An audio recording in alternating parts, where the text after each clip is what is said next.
आकृति दी हुई है, 2 का 2 नंबर सवाल देखेगा और इसमें भी 2 अज्ञात राशि है, कि दोनों अज्ञात को ज्ञात करना है।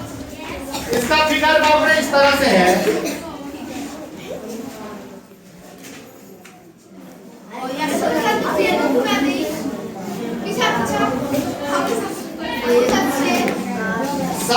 सब दिन की तरह हर सवाल की तरह इस सवाल का भी हम लोग नामांकन कर लेंगे। क्या कर लेंगे?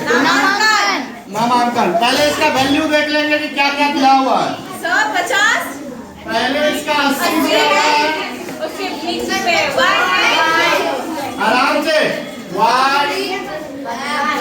50 और ये है x। ठीक है, अब इसका नामांकन करेंगे। इसको a मान लेते हैं, ये b, ये c, ये d और ये e। इस तरह से सवाल है। अब इसमें देखना है, इसको 2 अज्ञात है, इसको 1 अज्ञात का सीधा ज्ञात हो जाएगा। तो यहाँ लिखेंगे चूंकि कोण ECD, कौन सा है बाबू? ECD यानी ये कोण बराबर होगा ACB के। कौन ACB के?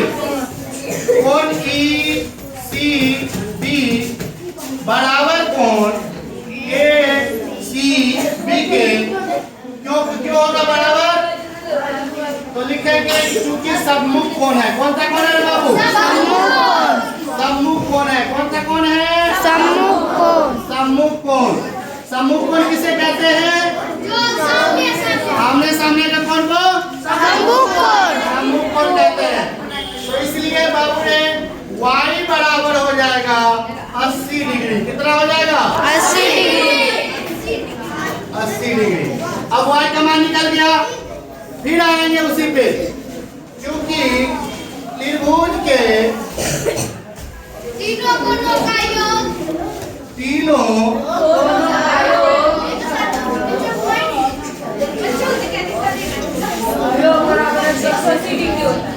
योग बराबर 180 डिग्री। तो क्या लिखेंगे? कोण A जोड़ कोण B जोड़ कोण ACB बराबर 180 डिग्री।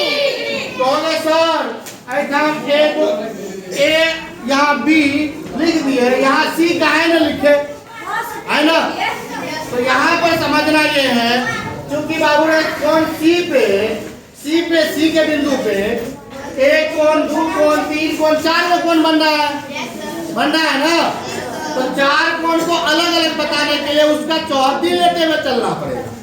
ठीक है, अगर C दे देते तो क्या पता ये कोण की बात होती, क्या पता इसकी होती, क्या पता इसकी होती, क्या पता इसकी होती, है ना? तो C तो तीनों के लिए, चारों कोण के लिए है। अब यहाँ पे अलग अलग नाम जब AECD लेंगे तो ये कौन हो जाएगा, ECA लेंगे तो ये कौन हो जाएगा, ACD लेंगे तो ये कौन हो जाएगा, और DCB लेंगे तो ये कौन हो जाएगा। तो इसीलिए तीनों शीर्ष को लेते हुए लेना पड़ेगा, जहां पर एक से ज्यादा कोण होगा वहां पर। समझ में आया यहाँ? यस। और यहाँ क्योंकि अकेले हैं तो यहाँ A लिख सकते हैं, यहाँ अकेले है यहाँ B लिख सकते हैं। वहाँ C पे तो 4 को कोण है, कितने कोण? 4। तो उसको अलग अलग लिखना पड़ेगा, इसीलिए यहाँ पर ACB लिख दिए। समझ में आया यहाँ? अब यहाँ पर देखो कोण A बराबर है 50 डिग्री। कितना है? 50। और कोण B का मान कितना है? और ACB का मान ऊपर में हम लोगों ने निकाला, ACB बराबर y बराबर 80 डिग्री है ना, 80। ये हो गया 180। अब फिर इसका क्या करेंगे हम लोग? सम कर लेंगे, जोड़ लेंगे। 50 जोड़ 80, दोनों अंकों को एक जगह जोड़ेंगे। समझा? समझ में आया यहाँ? Yes sir. 50 और 80 को क्या करेंगे? जोड़ेंगे। यहाँ 1 जोड़ 50 80 को जोड़ेंगे तो 130 और बराबर 180। उसी तरह फिर चलेंगे, x को रहने देंगे। 130 अंक है, अंक के पास ले चलेंगे ले जाएंगे ना? Yes sir. तो 130 को बाएं पक्ष से दाएं पक्ष ले जा रहे हैं तो क्या होगा? माइनस। बहुत अच्छा। 180 में से 130 का क्या हो जाएगा? माइनस।